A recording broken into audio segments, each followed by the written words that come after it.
Good morning बच्चों। बेटा हमारा जो नेक्स्ट टॉपिक है वो है Newton's third law of motion. ठीक है, हमने फर्स्ट लॉ पढ़ लिया है, सेकंड लॉ पढ़ लिया है। फर्स्ट लॉ क्या करता है बेटा? फोर्स को डिफाइन करता है, और सेकंड लॉ फोर्स की मेजरमेंट करता है। और ये थर्ड लॉ है बेटा, ये बताता है कि origin of external force on a body, किसी बॉडी के ऊपर जो फोर्स लगती है उसका ओरिजिन क्या है। और यही लाभ बताता है बेटा बाद में कि जो किसी भी बॉडी के ऊपर जो एक्सटर्नल फोर्स लगती है वो किसी और बॉडी के कारण लगती है। उस बॉडी अपनी खुद के कारण नहीं लगती, किसी दूसरी बॉडी के कारण फोर्स लगती है। एक्सटर्नल फोर्स होगी हमेशा ही, किसी बॉडी के ऊपर एक्सटर्नल फोर्स होगी वो किसी दूसरी बॉडी के कारण लगती है। ठीक है, तो जब भी बेटा हम जैसे मान लो एक स्प्रिंग है, इसको हम दोनों तरफ से ऐसे कंप्रेस करते हैं, ऐसे फोर्स लगाते हैं, तो देखो बेटा हमारे हाथ के ऊपर भी क्या पड़ जाता है, एक ये निशान पड़ जाता है। ये देख रहे हैं आप यहाँ पर, ये ठीक है। तो वैसे ही यहाँ पर देखेंगे आप, ये क्या पड़ गया, निशान पड़ गया। तो मतलब अगर हम जितनी फोर्स इसके ऊपर लगा रहे हैं स्प्रिंग के ऊपर, तो स्प्रिंग भी हमारे हाथ के ऊपर उतनी ही फोर्स लगा रहे हैं। ठीक है, तो मतलब जो फोर्स है वो कभी भी सिंगली एग्जिस्ट नहीं करते। हम इसके ऊपर फोर्स लगाते हैं तो ये भी हमारे ऊपर उतनी ही फोर्स लगाता है। जो नहीं, यही किसी भी ऑब्जेक्ट के ऊपर जब हम फोर्स लगाते हैं ना बेटा, तो हमारे ऊपर भी उसके कारण उतनी ही फोर्स लगती है। क्लियर? जैसे कोई ऑब्जेक्ट है, ग्रेविटी, जैसे हम बोलते हैं फोर्स ऑफ ग्रेविटी, ये ऑब्जेक्ट है, जैसे हम इसको ड्रॉप करते हैं तो कहाँ गिरता है बेटा? नीचे। जब कोई भी ऑब्जेक्ट नीचे गिरता है तो मतलब अर्थ उसको अपनी ओर फोर्स लगा रही है उसके ऊपर। अब अर्थ फोर्स लगा रही है बेटा इसके ऊपर, तो जो ये ऑब्जेक्ट भी अर्थ को अपनी ओर उतनी ही फोर्स से खींच रहा होता है। लेकिन यही मूव करते हैं, अर्थ क्यों नहीं मूव करती? क्योंकि बेटा जो फोर्स होती है मास इंटू एक्सेलरेशन, तो एक्सेलरेशन कितनी आती है बेटा? F upon M. ठीक है, जिसका मास कम होगा तो उसके अंदर एक्सेलरेशन आएगी। जैसे इस बॉडी का मास कम है तो एक्सेलरेशन तो ज्यादातर कितने, 9.8 मीटर पर सेकंड स्क्वायर। लेकिन अगर हम वही इतनी फोर्स एक्ट करेगी, लेकिन अब मास ऑफ क्या लें, हम अर्थ लें, तो जो एक्सेलरेशन आएगी अप्रोक्सीमेटली 0.00000 पता नहीं कितने जीरो लगे तब जाके आएगी बेटा क्वांटिटी। तो अप्रोक्सीमेटली कितनी आएगी? वो जीरो ही आएगी। तो मतलब अर्थ के ऊपर एक्सर्ट तो होगी, लेकिन अर्थ का मास बहुत ज्यादा होगा तो उसका इफेक्ट, इस फोर्स का इफेक्ट उसके ऊपर बहुत मतलब ना के बराबर होगा, निग्लिजिबल होगा। तो पता लग गया बेटा। तो जो ये न्यूटन्स का थर्ड है, ये बताते हैं बेटा कि जो फोर्स होती है नेवर ऑक्टर सिंगली, फोर्स कभी भी सिंगल नहीं एग्जिस्ट करती। Forces always exist in pairs as a result of mutual interaction of two body. जब दो बॉडी आपस में इंटरेक्ट करती हैं तो वो जो फोर्सेस होती हैं वो हमेशा किस में लगती हैं? पेयर्स में लगती हैं। मतलब फोर्स कभी सिंगल एग्जिस्ट नहीं करती। तो यहीं से बेटा Newton's according to this law क्या बोलते हैं? To every action there is equal and opposite reactions. To every action there is equal and opposite reaction. जितना एक्शन होगा उतना ही उसके अपोजिट रिएक्शन होगा। लेकिन ध्यान देना बेटा, एक्शन अगर एक बॉडी के ऊपर लग रहा है तो रिएक्शन किसके ऊपर लगेगा बेटा? दूसरी बॉडी के ऊपर। मतलब if action acts on one body due to second body, then reaction occurs on second body due to first body. जैसे मान लो बेटा ये दो बॉडी है, एक ए बॉडी है, दूसरी बी बॉडी। जब दोनों आपस में इंटरेक्ट की, मान लो टकराई, तो ठीक है, तो इसके ऊपर कहां धक्का लगेगा? इधर को बी बॉडी को इधर को लगेगा, उसको मिलेगा मतलब एफ बी ए, मतलब force on B due to A. और इसको थोड़ा किधर झटका लगेगा? इधर को। जो ये बी बॉडी है बेटा, ये ए बॉडी है, ये बी बॉडी, इसको इधर को फोर्स लगाएगी तो इसको क्या बोलेंगे? F A B, force on A due to B.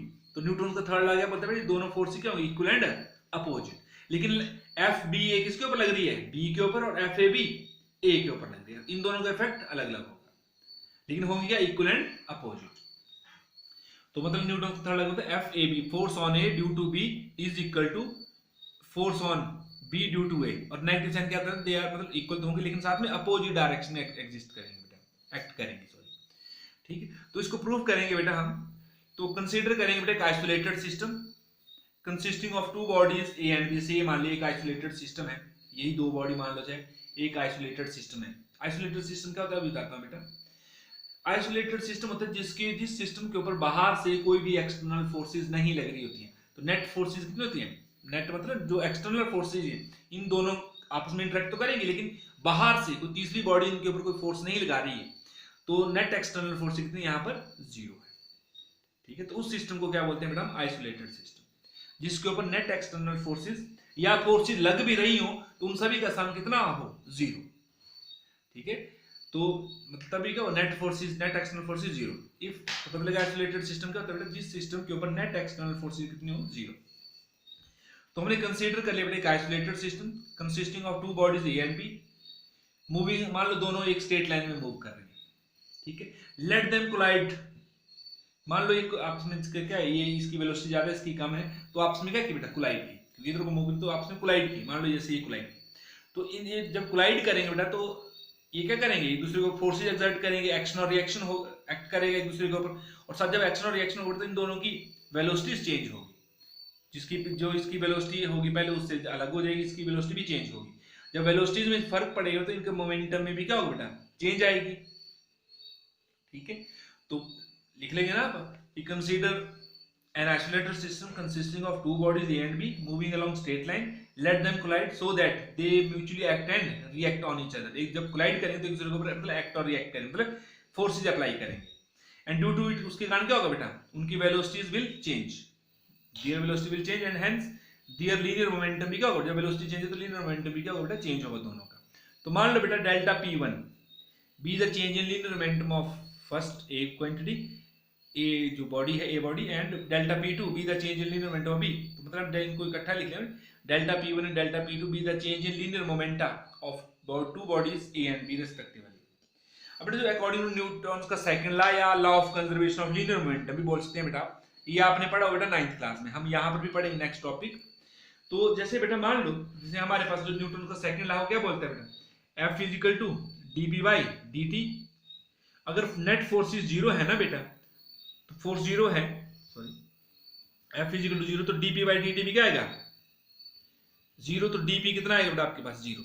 तो मतलब अगर किसी सिस्टम को नेट फोर्सेस जीरो है तो जो टोटल चेंज dp मतलब चेंज इन लीनियर मोमेंटम कितना आता है जीरो, तो इसी को law of conservation of linear momentum बोलते हैं बेटा, कि according to linear law of conservation of linear momentum in an isolated system the total change in linear momentum कितना आता है बेटा, इज इक्वल टू जीरो। मतलब नेट फोर्सेस जीरो है, isolated system net forces zero होती है external forces, और उनका सभी का सम जीरो है, तो बेटा चेंज इन लीनियर मोमेंटम कितना है उस सिस्टम की, टोटल चेंज है जीरो, ठीक है। तो यही law of conservation of linear momentum, sorry हाँ कंजर्वेशन ऑफ लीनियर मोमेंटम है। तो क्या बोलते हैं बेटा, law of conservation of linear momentum in an isolated system total change in linear momentum is equal to zero. तो यहाँ पर कितनी चेंज है बेटा, इसमें डेल्टा P1 है, इसमें डेल्टा P2, जो टोटल चेंज आएगी मतलब delta P1 plus delta P2, change in linear momentum of first quantity या A, change in linear momentum of B must be equal to zero, इनका सम जीरो आएगा क्योंकि net change कितनी आती है zero in an isolated system. तो delta P2 को बेटा उधर लेंगे, तो डेल्टा P2 आ गया, साथ में माइनस माइनस बात है कि एक में अगर चेंज पॉजिटिव है दूसरे में क्या आएगी नेगेटिव, उसके अपोजिट डायरेक्शन में आएगी। तो dividing both side by delta T, इन दोनों को बेटा डेल्टा टी से डिवाइड कर दिया, ये आ गया delta P1 upon delta T is equal to minus delta P2 upon delta T. अब बेटा लिमिट अप्लाई कर दो, taking limit delta T approaches to zero, इन दोनों तरफ, ये applying limit delta T approaches to zero, limit delta T approaches to delta P1 upon delta T is equal to, उधर भी यही लिया बेटा ने। तो ये किसको क्या बन जाता है बेटा, dp1 बाई dt, मतलब first derivative of displacement of, sorry first derivative of linear momentum of first quantity, dp2 by dt, rate of change of linear momentum of second quantity. मतलब ये P1 क्या है, किसका लीनियर मोमेंटम बेटा, A का, और P2 दूसरी का। तो ये क्या आएगा, rate of change of linear momentum of first quantity मतलब A, उसको क्या बोलेंगे फोर्स ऑन, आपने पढ़ा ना अभी, F कितना होता है बेटा, dp by dt, rate of change of linear momentum force. अब 1 है तो बेटा किसके ऊपर, A का ही, तो A के ऊपर कितनी फोर्स मानते हैं हम, FAB, force on it exerted by B। अगर dp2 बाई dt है तो कितना है, FBA, तो ये कितना बन जाएगा बेटा, FBAB which is equal to minus FBA। ये क्या, force on A exerted by B, और ये कितना force on B, body B exerted by A। तो यही क्या है बेटा, न्यूटन्स का थर्ड लॉ है बेटा, क्लियर होगा। तो ये प्रूव हो गया बेटा न्यूटन्स थर्ड।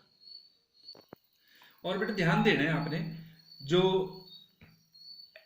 एक्शन और रिएक्शंस होते हैं यहाँ पर, तो आपने पढ़ा, हमने पढ़ा ना Newton's action and reaction, action is equal to reaction, और साथ में इक्वल एंड अपोजिट, एक्शन और reaction are equal and opposite.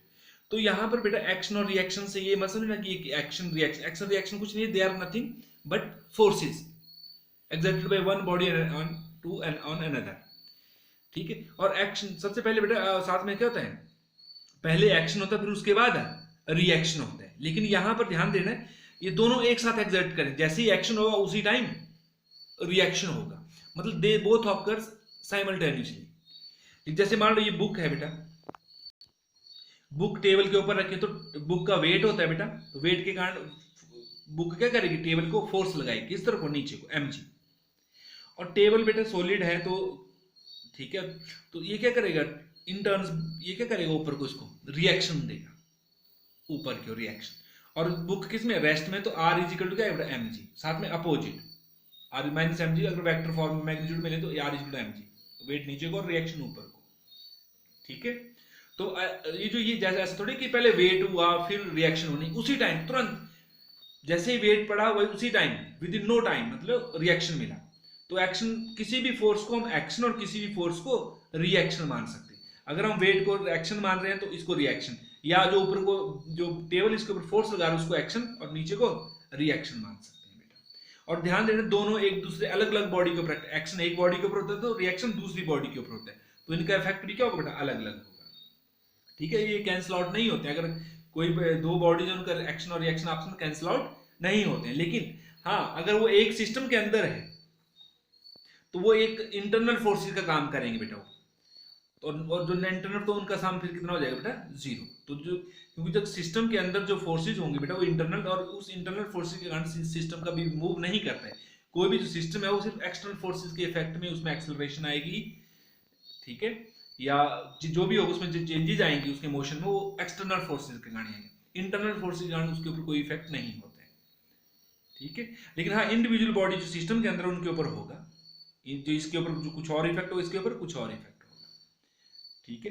तो एक्शन, लेकिन जो एक्शन और रिएक्शन में they are always equal and opposite acts on different bodies, और वो साइमल्टेनियसली एक ही समय में एक्ट करते हैं बेटा, ऐसा नहीं होगा कि एक्शन पहले होगा फिर रिएक्शन होगा, नहीं, बोथ ऑकर साइमल्टेनियसली, क्लियर। अब बेटा इसके बहुत सारे एग्जांपल्स ले सकते हैं आप जो न्यूटन्स थर्ड लॉ के हैं, जैसे बुक का ही है, book lying on the table, book जो है वो टेबल के ऊपर एक्सर्ट करती है force due to its weight, and जो टेबल होता है वो बुक के ऊपर की ओर रिएक्शन देते हैं, और दोनों क्या होते हैं इक्वल एंड अपोजिट।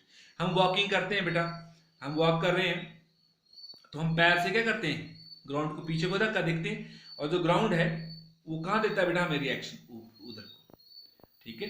और ये जो एफ और एम का they are equal and opposite है, तो इसी फिर जो रिएक्शन मिला इसका जो हॉरिजॉन्टल वर्टिकल दो कंपोनेंट होते हैं थीटा, इधर को आर कॉस ऑफ थीटा मान थीटा का आर कॉस और ये आर साइन थीटा, ये तो वेट को बैलेंस करेगा।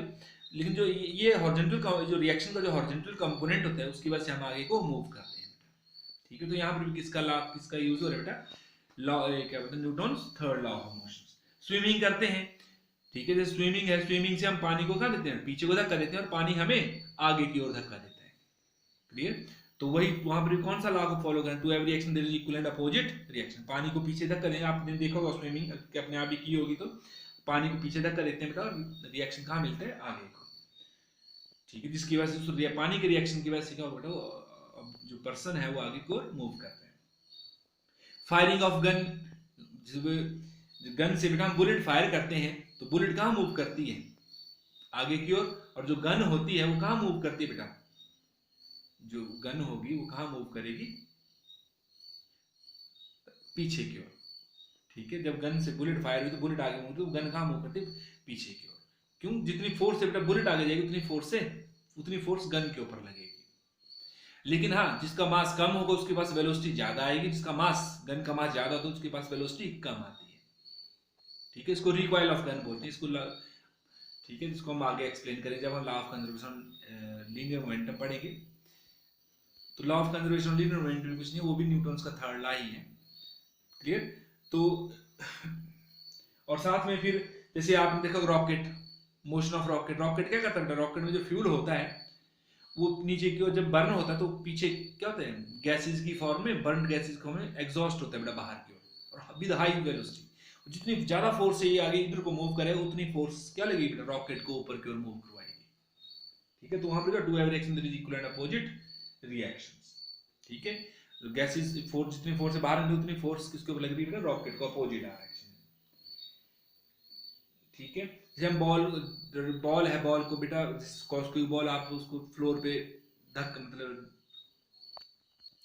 फेंकेंगे बेटा, जब हम फ्लोर पे फेंकेंगे उसको तो क्या वो जंप करती है पीछे को, रिबाउंड होती है, तो वो भी किसके under, due to Newton's third law of motion, clear.